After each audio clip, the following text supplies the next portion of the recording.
다 함께 사도신경으로 우리의 신앙을 고백합니다. 나는 전능하신 아버지 하나님, 천지의 창조주를 믿습니다. 나는 그의 유일하신 아들, 우리 주 예수 그리스도를 믿습니다. 그는 성령으로 잉태되어 동정녀 마리아에게서 나시고 본디오 빌라도에게 고난을 받으사 십자가에 못 박혀 죽으시고 장사된 지 사흘 만에 죽은 자 가운데서 다시 살아나셨으며 하늘에 오르시어 전능하신 아버지 하나님 우편에 앉아 계시다가 거기로부터 살아있는 자와 죽은 자를 심판하러 오십니다. 나는 성령을 믿으며 거룩한 공교회와 성도의 교제와 죄를 용서받는 것과 몸의 부활과 영생을 믿습니다.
찬양받기에 합당하신 주님, 오늘 이 시간 예배당에 나와 주님께 찬양과 기도드립니다.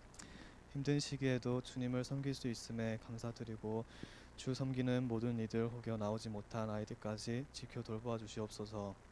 주님 말씀 묵상할 때 주님의 은혜 내려주시고 언제나 주 품 안에 거하는 저희 청년부 되게 해주세요. 예수님 이름으로 기도드립니다.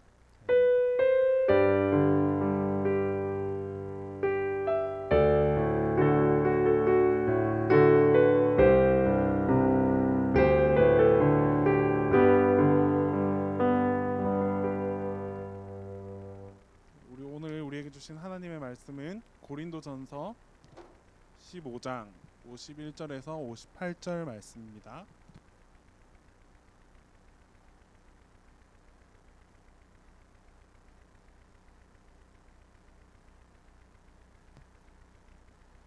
고린도전서 15장 51절에서 58절 말씀 제가 바로 봉독해 드리겠습니다.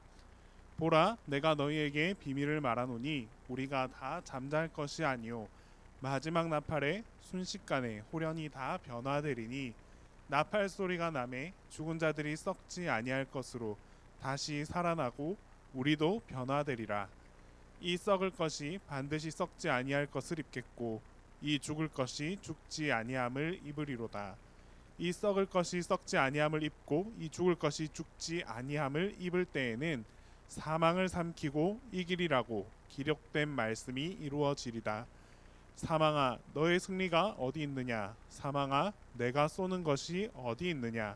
사망이 쏘는 것은 죄요, 죄의 권능은 율법이라. 우리 주 예수 그리스도로 말미암아 우리에게 승리를 주시는 하나님께 감사하노니 우리 주 예수 그리스도로 말미암아 우리에게 승리를 주시는 하나님께 감사하노니 그러므로 내 사랑하는 형제들아, 견실하며 흔들리지 말고 항상 주의 일에 더욱 힘쓰는 자들이 되라. 이는 너희 수고가 주 안에서 헛되지 않은 줄 알미라. 아멘. 우리 오늘 말씀의 제목은 죽음을 이기는 부활의 은혜. 우리 계속해서 부활에 관해서 말씀을 함께 나누어 보도록 하겠습니다. 오늘은 우리가 사도 바울에 대해서 사도 바울의 부활을 통해서 한번 부활 이야기를 나눠 볼 텐데, 이전까지는 부활을 직접 경험했던, 그리고 그 부활 현장에 함께 있었던 제자들 혹은 여인들에 대해서 우리가 계속해서 이렇게 들어봤어요. 하지만 부활주일도 이제 한 3주 정도 지났으니까 우리도 조금 시간을 두고 부활 이후에 조금 시간이 흘러서 느꼈던 이 바울에 대해서 우리가 함께 찾아보면서 부활 이야기를 함께 해보도록 합시다. 첫 번째는, 이 바울이 느꼈던 은혜 중에 첫 번째는 죽음을 이기는 부활의 은혜입니다. 역시나 이 죽음은 아직 우리 인간으로부터 완전히 극복되지 못한 과제, 그리고 우리 인간이 넘어설 수 없는 그런 당면에 있는 그런 일이 바로 죽음인 것 같아요. 그래서 아직까지도 많은 사람들이 죽음을 두려워하죠. 여기서 우리 청년들 중에서, 여러분들 중에서도 나는 죽음이 두렵지 않습니다 라고 당당하게 이야기할 수 있는 사람 아직 없잖아요. 그렇죠? 죽음은 여전히 우리에게는 한정적이고 또 제한적이고 우리가 넘어설 수 없는 그 영역, 우리의 삶 자체의 그 너머에 있는 것이기 때문에 어쩔 수 없는 것 같아. 아직까지 죽음하면 약간은 좀 부정적인 생각, 그리고 제한적인 생각, 내가 죽으면 어떻게 될까라는 것에 대해서는 공포를 느낄 수밖에 없는 것이 우리의 현 주소인 것 같아요. 자, 그런데 이거는 우리만이 이렇게 겪는 것이냐? 아니, 당시 성경에 나타난 부활을 경험했던 사람들도 부활 이전에는 다 마찬가지였어요. 위에 보면, 저 위에 보이는 이 등 돌린 이 사람이 누굴까요? 센스가 있으면 맞출 수 있을 것 같아. 여기 닭이 한 마리 그려져 있어요. 베드로. 맞아요. 베드로가 한번 그런 생각을 해봐요. 베드로가 예수님을 부인했다라고 했잖아. 부인한 것까지는 괜찮은데 베드로가 예수님을 왜 부인했을지에 대해서 생각해 본 적이 있습니까? 베드로는 3번이나 예수님을 부인했어요. 물었더니 아니래, 물었더니 모른대, 물었더니 나하고 상관없대. 자, 그런데 이처럼 베드로가 3번이나 예수 그리스도를 부인하고 모른다라고 대답했던 데는 분명한 이유가 있을 거 아니야. 어떤 감정이 들었길래 베드로는 끝까지 예수님을 모른다라고 이야기했을까? 이 깊은 감정 중에 다양한 감정이 있겠지만 그 중에 핵심은 역시나 죽을 것을 두려워했기 때문이에요. 베드로는 당시 예수님을 모른다라고 했어야 되는 그 이유가 예수님을 안다고 하면 그 뒤에 펼쳐질 일들이 너무나 당연하거든. 예수님이 잡혀가는 걸 봤잖아요. 로마 군병들에게 그렇게 그냥 배신당하고 그렇게 잡혀서 끌려가는 모습을 그대로 보았단 말이지. 자, 예수님은 당시에 정치범이었어요.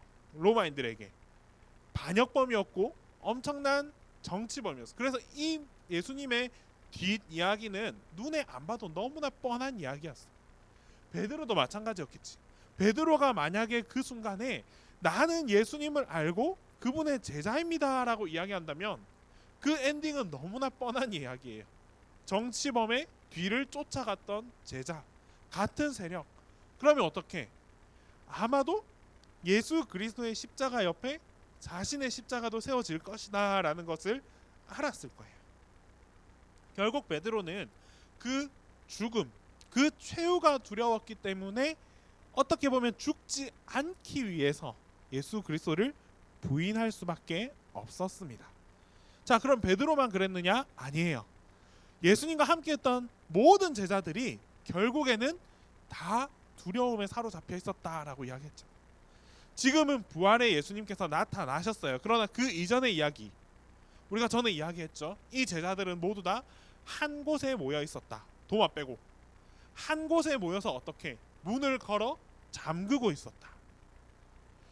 예수님이라는 절대적인 힘이 있었어요. 함께 살았고 우리를 이끌어주는 큰 리더가 있었어. 그런데 이 예수 그리스도께서 잡혀가는 것을 보았어요.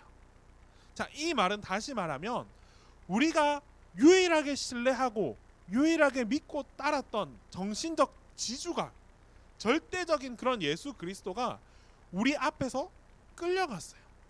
그러면 이 사람들은 어떻게? 남아있는 사람들은 모든 걸 다 잃어버린 거야. 예수님이 있어야지 우리가 나아갈 수 있었고 예수님의 말씀하는 그 능력이 있었기 때문에 우리가 예수 그리스도를 쫓아다닐 수 있었어요. 그런데 이제 예수 그리스도가 없네. 그분은 죽음을 향해서 나아갔네. 그러면 이 제자들은 어떻게? 마찬가지지. 우리도 죽지 않기 위해서 어디론가 숨어 들어갈 수밖에 없었던 거예요. 제자들이 그냥 한 다락방에 모여 있었다는 것만으로도 조금은 의아할 수 있는 일인데 거기에 대해서 문까지 잠그고 있었대. 이거는 제자들이 그냥 단순히 모여 있는 게 아니라 우리가 어떻게 해보자, 우리가 어떻게 앞일을 도모해보자 이런 게 아니었어. 정말 무서워서, 너무나 두렵고 무서운 나머지 그냥 한 곳에 그렇게 모여가지고 문을 꼭 걸어 잠그고 완전 세상과의 단절을 의미한 거예요. 제자들도 결국 죽음을 두려워할 수밖에 없었습니다. 그런데 오늘 본문에 나오는 이 바울은 조금 남달랐던 것 같아. 고린도전서 15장 55절에 그가 말하기를 사망아 너희 이기는 것이 어디 있느냐, 사망아 너희 쏘는 것이 어디 있느냐. 이 어투만 보면 베드로가 지금 사망을 두려워한다, 두려워하지 않는다? 전혀 두려워하지 않고 있어요. 사망아 네가 이길 것이 어디 있고 네가 쏠 것이 어디 있느냐라고 오히려 반박하고 되묻고 있어요. 바울은 어째서, 도대체 어떤 그의 믿음과 어떤 신앙이 있었기 때문인지 죽음에 대해서 두려워하지 않았습니다. 그 이유는 딱 이거 한 가지인 것 같아요. 지금 여러분들 눈에 보이는 딱 두 가지. 무엇과 무엇? 첫째는 눈에 보이는 그대로, 첫째는 십자가, 둘째는 예수님. 바울은 명확했어요. 바울은 아주 단호하고 분명했어요. 무엇에 단호했느냐? 예수 그리스도를 알았고 그가 십자가를 통해서 죽었다는 사실을 알았어요. 십자가에서 예수 그리스도가 죽지 않았다가 아니야. 그는 그곳에서 죽었어. 그렇게 십자가에 못 박혀서 돌아가셨다라는 것을 분명히 알고 있었어요. 하지만 바울의 믿음이 여기서 그쳐버렸다면, 여기서 멈췄다면 그도 역시 죽음 앞에서 무너질 수밖에 없었겠지. 하지만 바울은 그 너머에 있는 부활하신 예수 그리스도에 대한 확실한 믿음도 있었어요. 예수 그리스도는 죽었습니다. 죽었지만 죽음에 머문 것이 아니라 어떻게 다시 살아나셨다. 이 죽음과 부활에 대한 그런 확고한 믿음과 신앙이 있었기 때문에 죽는 것도 두렵지 않았어요. 왜? 부활을 확신할 수 있었기 때문에. 결국 이런 신앙이 바울을 죽음으로부터 자유할 수 있게 해주었습니다. 어떻게 고백했는지 한번 봅시다. 내가 받은 것을 먼저 너희에게 전하였노니 이는 성경대로 그리스도께서 우리 죄를 위하여 죽으시고 장사 지낸 바 되었다가 성경대로 사흘 만에 다시 살아나셨느니라. 바울이 고린도 교회 교인들을 향해서 적었던 편지의 내용이에요. 확고하잖아. 편지에 분명하게 기록했잖아. 예수 그리스도께서 우리 죄를 위하여 어떻게 죽었다. 하지만 장사도 지내고 다 했다. 하지만 성경대로 사흘 만에 다시 살아나셨다. 어쩌면 이게 우리 기독교 신앙의 핵심이고 가장 본질적인 거예요. 예수 그리스도께서 이 땅에 오셨다 물론 중요해요. 중요하지만 그냥 오신 것으로 머무른다면 그냥 예수 그리스도의 탄생 이야기밖에 존재하지 않아요. 예수 그리스도 이 탄생보다 훨씬 더 중요한 게 무엇이냐? 그가 죽었다는 사실. 탄생했으나 그가 죽었다는 사실. 그리고 더 넘어서 그 죽음으로부터 다시 부활하셨다라는 사실. 이게 우리 신앙의 가장 중심축이 될 수 있어야 돼요. 다른 어떤 거 여러분들에게 교훈하는 건 메시지들 다 좋아요. 하지만 이 죽음과 부활에 대한 그 기준과 그 신앙이 침겨져 있지 않으면 주변에 있는 것들은 다 그냥 격가지에 불과할 수밖에 없어요. 이 핵심적인 복음과 이 핵심적인 가치를 여러분들 마음에 꼭 중심에 새기고 그리고 나서 더 깊은 이야기들을 나아가서 배울 수 있어야 돼요. 결국 부활이 우리를 있게 만들었고 부활이 우리를 죽음으로부터 자유할 수 있게 만들어 주었어요. 우리 삶도 마찬가지지. 바울이 그러했던 것처럼 바울은 딱 이렇게 생각했던 거야. 예수 그리스도가 왜 죽었느냐? 우리가 죽을 수밖에 없는 이유. 내는 당연히 죽지만 그 죽음이 두렵지 않은 이유는 예수 그리스도께서 나를 대신해서 죽으셨다라는 것이기 때문에. 우리는 죄인이라서 죽을 수밖에 없어. 하지만 내가 죽는 것이 아니라 이제는 누가? 예수 그리스도께서 나를 대신해서 죽어주셨다. 이런 믿음이 있었기 때문에 죽음에 대해서 두렵지 않아. 나는 죽지 않을 거야. 왜? 예수 그리스도께서 나를 대신해 주셨기 때문에. 또 반대로 우리는 죽음 가운데에서 다시 부활할 것인데 이 부활에 대한 확신한 믿음 어디서 나왔느냐? 예수 그리스도께서 다시 살아나신 것을 보았다는 거지. 즉 그가 나를 대신해서 죽어주셨고 또 다시 그가 나에게 내 눈앞에서 다시 살아나신 것도 다 보여주셨다는 거야. 이것이 바울을 자유할 수 있게 만들어 주었어요. 죽음에서 자유할 수 있다는 것은 정말 큰 축복이에요. 큰 축복이고 정말 그만이 얻을 수 있는 특별한 신앙과 은혜입니다. 이 특별한 신앙과 은혜를 우리도 함께 누리기 위해서는 우리 가운데도 이 부활에 대한 확실한 신앙이 심겨 있어야 해요. 이곳에서의 죽음, 세상에서의 죽음, 그게 다가 아니라는 것을 우리는 분명히 붙잡고 있어야 됩니다. 두 번째 한번 봅시다. 하영아, 됐다. 두 번째 은혜는 주의 일에 더욱 힘쓰는 은혜, 바울이 얻었던 은혜예요. 자, 여러분들 되게 바쁜 시간인 거 알아 지금. 시험 기간일 테고 또 누군가에게는 또 굉장히 중요한 시간인데 한번 물어볼게요. 여러분들의 가치는 무엇으로 만들어질까요? 성적, 취직 자리. 여러분들의 가치, 우리가 기준으로 봤을 때는 우리의 가치는 우리의 중점, 무엇에 중점을 두고 있으면서 살아가는지가 여러분들의 가치를 좌우할 것 같아요. 포커스, 진짜 우리가 이 뷰파인더로 이렇게 세상을 딱 보는 것처럼 여러분들은 지금 무엇을 향해 있고 무엇을 바라보고 있고 무엇을 쫓아가면서 살아가고 있는지, 내 마음속에 있는 그 핵심 포커스가 무엇인지에 따라서 여러분들 한 사람 한 사람의 가치가 조정될 거예요. 어떤 사람들은 학교, 학업에 지금 열심히 중점을 두고 그 학업을 위해서 최선을 다할 수 있어. 그러면 그 사람은 지금 나의 중심이 어디에? 학업에 더욱더 치우쳐 있다. 또 어떤 사람들은 직장에, 또 어떤 사람들은 삶의 자리에, 다양한 곳에 우리의 가치를 두고 그것을 쫓아갈 수 있어요. 오늘 바울은 어디에 중점을 두었느냐? 바울은 주님의 복음을 전하는데 미쳐있던 사람이었어요. 진짜 주님의 복음을 전하는데 진심이었던 사람이었어요. 바울의 가치는 어디서 나타났느냐? 바울의 중심이 전도하는 일에, 복음 전하는 일에 있었기 때문에 그게 바울을 더욱더 가치 있게 만들어 주었습니다. 혹자들은 이렇게 얘기해요. 신약 성경에 예수 그리스도 이후에 가장 위대한 사람이 사도 바울이라고. 왜 이렇게 얘기할 수 있을까? 예수는 그 자체만으로, 예수님만으로도 특별하게 우리한테 다가오지만 이 예수님의 이야기를 그토록 열심히 최선을 다해서 온 열방에 선포했던 사람이 누구냐? 결국 바울이라는 거지. 바울만큼 그만큼의 예수님의 이야기를 전했던 사람이 없기 때문에 바울의 가치를 그만큼 위대하게 평가합니다. 진짜 바울은 이 말이 지금 여러분들 보기에는 이런 그림으로 딱 보이는 거지, 지금 이렇게 돌아다니라고 해도 힘들 거예요. 1차 여행, 2차 여행, 3차 여행, 그의 인생에 정말 많은 시간들을 전도하는 일에, 복음을 전하는 일에 최선을 다했던 사람이에요.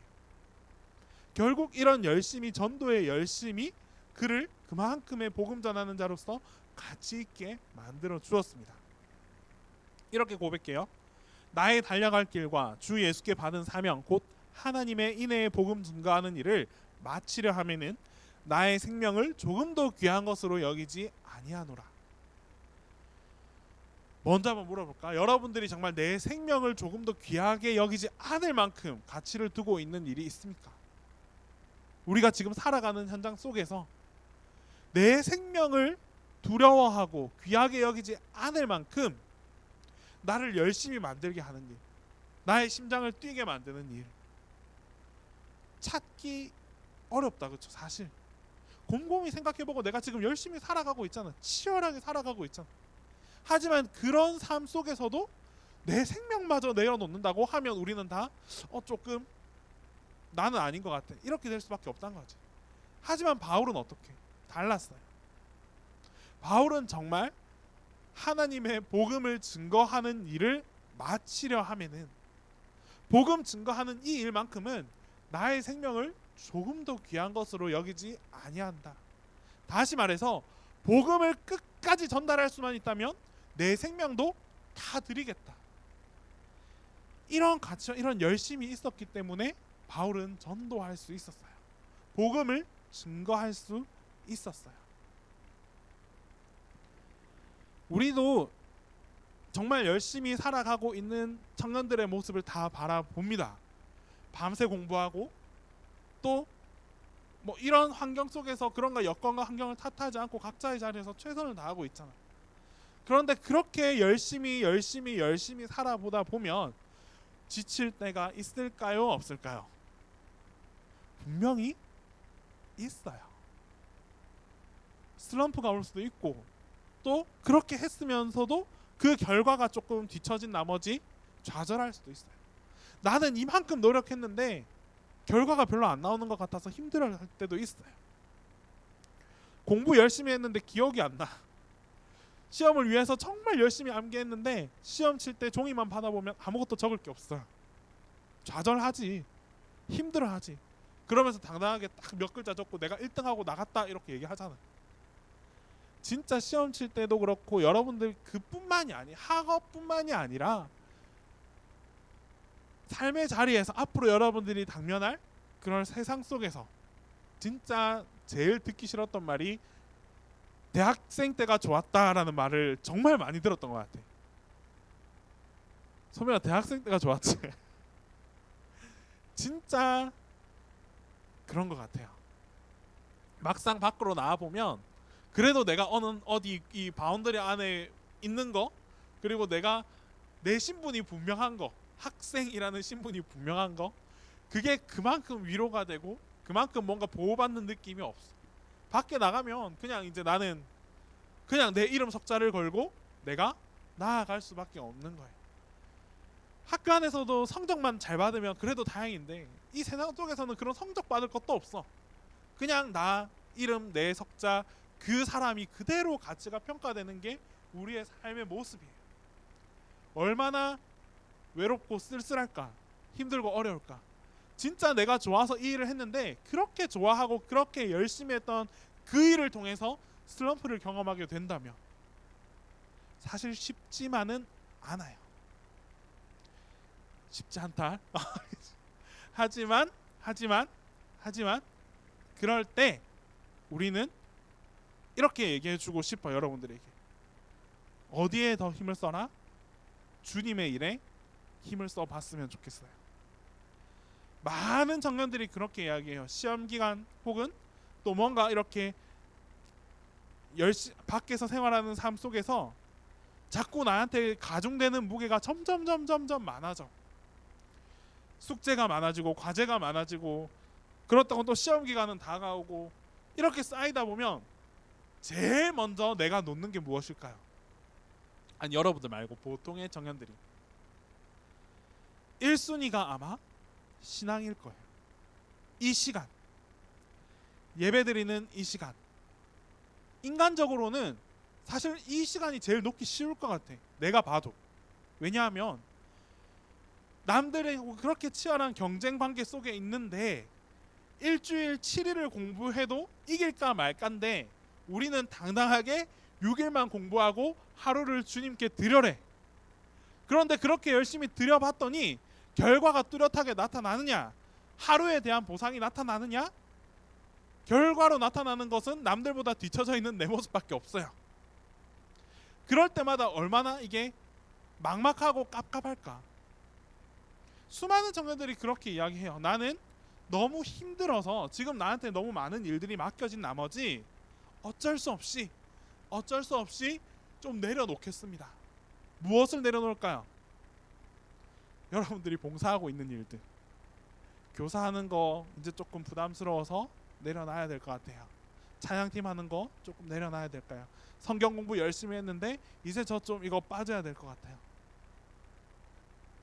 이게 보통 청년들의 모습이에요.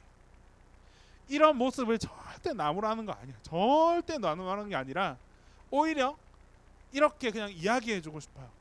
진짜 여러분들이 힘들고 지치고 어렵고 그렇게 뭔가 깝깝해서 뭔가 내가 터질 것만 같은 그럴 때, 뭔가 나를 폭발시킬 것만 같은 그럴 때 오히려 주님의 일에 한 번 더 한 번 나아가 보세요. 죽을 만큼 힘들면 교회에서 죽으라는 말을 해. 한 가지 일을 더 해보라고.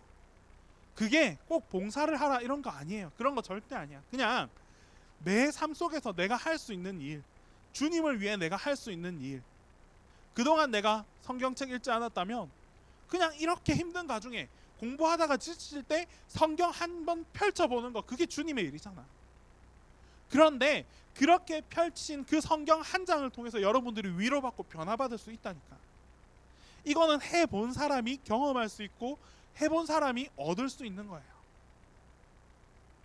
힘들어요, 안 해요, 지쳐요. 그래서 이제 조금 교회 말고 내 생활에 조금 더 집중했으면 좋겠어요. 얼마든지 이해해요. 100번 1000번 공감해요. 시험 날짜가 점점 다가오고 자격증 시험 일자가 점점 다가오면 왜 안 힘들겠어? 그 시간 1시간 2시간이 얼마나 귀한데. 공감해요. 하지만 그럴 때 오히려 그것에 너무 아둥바둥하면서 그 안에 꽉 올매여 있지 말고 더 자유하라는 거지.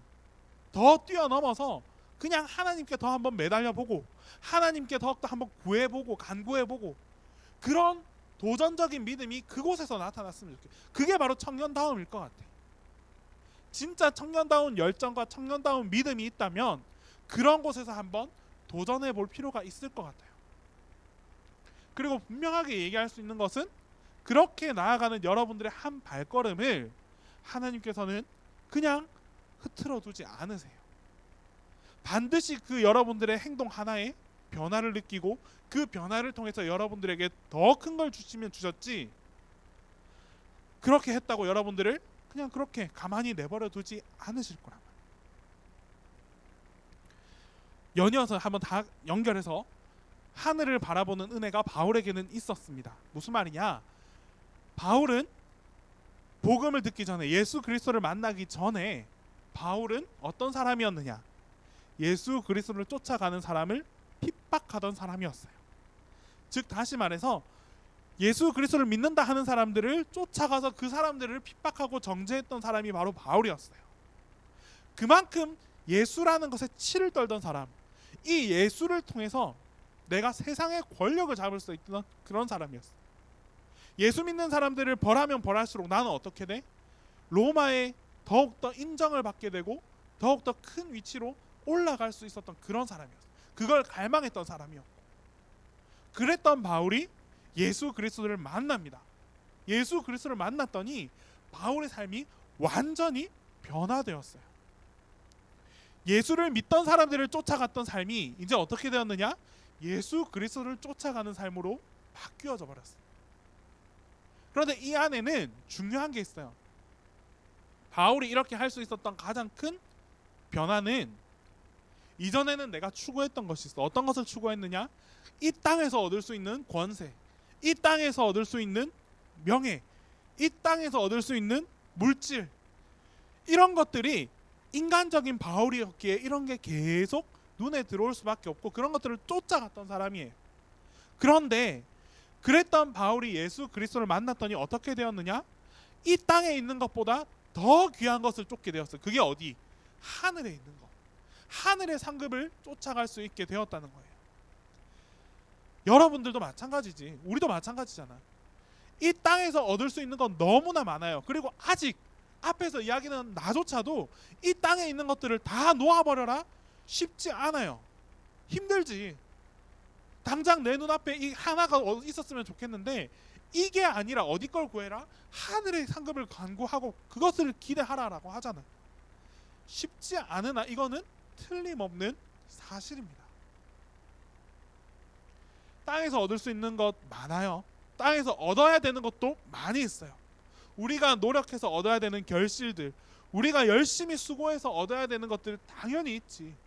이것 때문에 우리가 이렇게 치열하게 살아가는데, 이 땅에서 내가 조금 더 얻고 조금 더 올라가고 조금 더 인정받으면서 살기 위해서 이렇게 노력하고 있는데, 이럴 수밖에 없는 우리 이 사회잖아.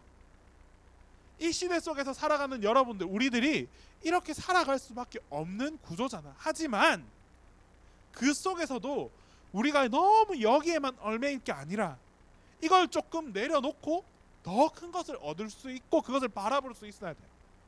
그게 무엇이냐? 땅의 것보다 훨씬 더 귀한 것, 땅의 것보다 훨씬 더 좋은 것, 바로 하늘에서 얻을 수 있는 그 상급들을 기대할 수 있어야 돼요. 곰곰이 한번 생각해 보세요. 진짜 이거 나의 고민, 나도 이렇게 고민했던 것 같아요. 내가 땅의 것을 놓지 못한 이유가 무엇이었는지, 땅에서 얻을 수 있는 명예와 물질과 이런 여러 가지 우리의 이익들을 놓지 못한 이유가 무엇이었는지. 나는 그랬던 것 같아. 이걸 놓지 못한 이유는 하늘의 그 상급에 대해서 확신하지 못했기 때문에, 이것들에 대해서 더 고민해보지 못했기 때문에, 이게 더 좋다는 그런 확신이 내 안에 없었기 때문에 이 땅에 있는 것들조차 놓지 못했던 것 같아요. 한번 진지하게 여러분들 각자 그 생활 속에서 한번 되뇌어 보세요. 내가 여기서 얻을 수 있는 것들이 이만큼이라면, 이게 나의 변화된 삶을 통해서 하늘에서 나에게 얻을 수 있는 상급이 있다면 얼마만큼일지. 그냥 단순히 돈 몇 원 이게 아니라 진짜 나의 기준과 나의 가치가 어디에 더 가까워져야 하는지에 대해서 고민해 볼 수 있었으면 좋겠어요. 하늘의 것을 계속 고민해 봐. 내가 하늘의 상급을 얻을 수 있는 것이 무엇일지에 대해서 계속 기대해보고 그것을 간구해보고 그것에 더욱더 내 마음을 집중해 보라는 거지. 그렇게 하다 보면, 그런 노력들을 우리가 갖다 보면 어느 순간 여러분들도 땅의 것이 아니라 하늘의 것을 더욱더 기대하는 여러분들이 될 수 있을 거예요. 저 위에서 여러분들에게 정말 엄청난 상급을 준비하고 예비하고 계신데 나는 그것을 생각하지 못한 거야. 나는 그것을 떠올리지 못하고 나는 별로 그것을 기대하지 않아요. 당장 내가 기대하는 것은 무엇이냐? 여기서 얻을 수 있는 내가 눈앞에 지금 유익한 것. 이것들에 내 관심이 오롯이 쏠려 있었던 나머지 우리는 여전히 이 안에서만 머무를 수밖에 없는 거예요. 생각을 한번 바꿔보세요.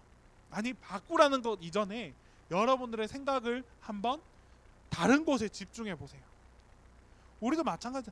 여기 계속 생각하다 보면 이것만 보일 수밖에 없잖아. 지금까지 우리가 또 그래 왔고, 우리가 계속 이것만 생각하고 나는 어떤 자리를 구하지, 나는 어떤 직장에 가지, 나는 어떤 취직을 해서 어떻게 돈을 벌면서 살아가지, 계속 눈앞에 보이는 이것만 집중했잖아. 그런데 이제 우리의 시선을 한번 돌려보자는 거야. 이거 좋아요.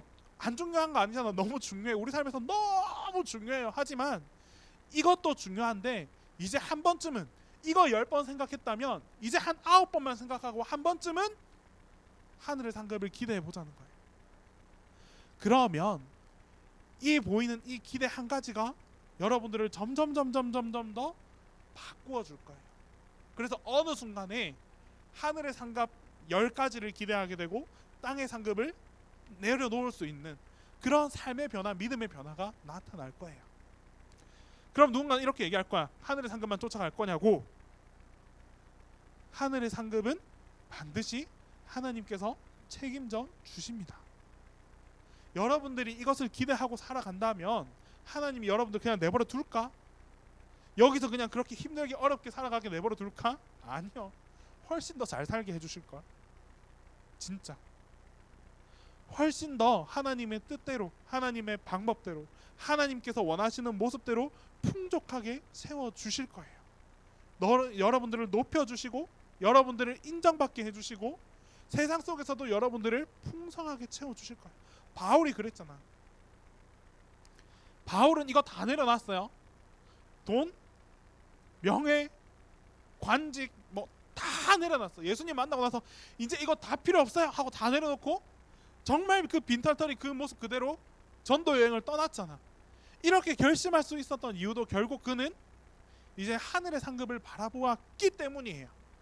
그랬는데 바울을 하나님께서 그냥 내버려 두었을까요? 아니요.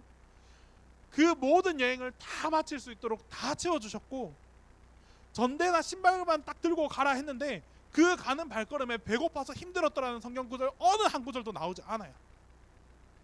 그렇게 열심히 충성을 다해서 전도할 수 있게 만들어주신 분도 하나님, 그리고 그 일을 다 이루어주신 분도 하나님, 그리고 그 바울을 이렇게 위대하게 만들어주신 것도 하나님.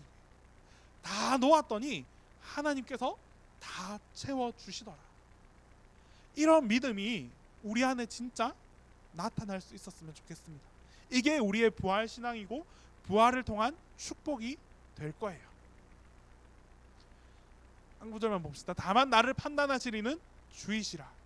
그때에 각 사람에게 하나님께로부터 칭찬이 있으리라. 바울은 이것만 기대했어요. 나를 판단하고 나를 어느 정도까지 이렇게 나를 이끌어 주시는 분 주님이시라. 그리고 그때에 각 사람으로부터, 각 사람에게 하나님께로부터 칭찬이 있으리라. 세상의 칭찬보다는 하나님께 칭찬받는 청년들이 되어 봅시다. 세상의 인정보다는 하나님께서 인정하는 여러분들이 한번 되어 봅시다. 그렇게 되면 하나님께서 여러분들의 모든 것을 채우시고 변화시켜 주십니다. 말씀 구절인데 항상 주의 일에 더욱 힘쓰는 자들이 되라. 이는 너희 수고가 주 안에서 헛되지 않은 줄 알미라. 주의 일에 힘쓰다 보면 그 일이 결코 헛되지 않습니다. 주님의 일에 더욱더 노력하다 보면 그 일이 결코 헛되지 않아요. 무언가 큰 거 주님의 일이라고 해서 뭐 엄청난 거 그런 거 기대하지 않아요. 그렇게 할 필요도 없어. 진짜 지금 이것도 나에게 이만큼 벅찬데, 다만 한 가지 일이라도 한번 변화해보고 시도해보세요. 내가 이만큼 하고 있는 일 가운데에서 주님의 일을, 주님을 위한 일이 무엇인지를 생각해보고, 그게 대외적으로라도 좋고 뭐 남과 함께하는 거라도 좋고 나 혼자 하는 것만으로도 좋다니까. 나 혼자 성경책 한번 읽어보는 것도 주님의 일이라고 할 수 있다니까. 주님의 일을 실천할 때 하나님께서 헛되지 않게 만들어 주십니다. 하늘을 바라보고 그 하늘의 상급을 누리면서, 하늘의 축복을 누리면서, 그렇게 이 치열한 여러분들의 때를 한번 잘 이겨나가 봅시다. 잘 이겨나가 보면 반드시 하나님께서 인도해 주시고 이끌어 주시고 함께해 주실 것입니다. 사랑의 하나님 아버지, 이 시간 우리 청년들 함께 예배드립니다. 하나님, 우리 청년들의 마음과 이들의 수고하는 이 노력들을 기억하여 주시옵소서. 하나님, 너무나 힘들고 어려운 이 시간이라 할지라도 하나님께 드리기 위해서 이곳에 모인 이들을 축복하여 주시고, 또 각자의 자리에서 하나님께 예배하며 그들의 삶 속에서 하나님을 잊지 않는 우리 모든 청년들까지도 축복하여 주시옵소서. 우리 청년들의 삶을 주님께서 주관하시고 하나님께서 지혜와 축복을 더하여 주시고 하나님의 건강 또한 허락하여 주셔서 날마다 주님을 생각하며 주님 앞에 엎드리고 주님 앞에 간구할 수 있는 그런 믿음의 청년들이 다 되게 하여 주시옵소서. 주님, 우리 청년들을 사랑하여 주시고 끝까지 보호하여 주시옵소서.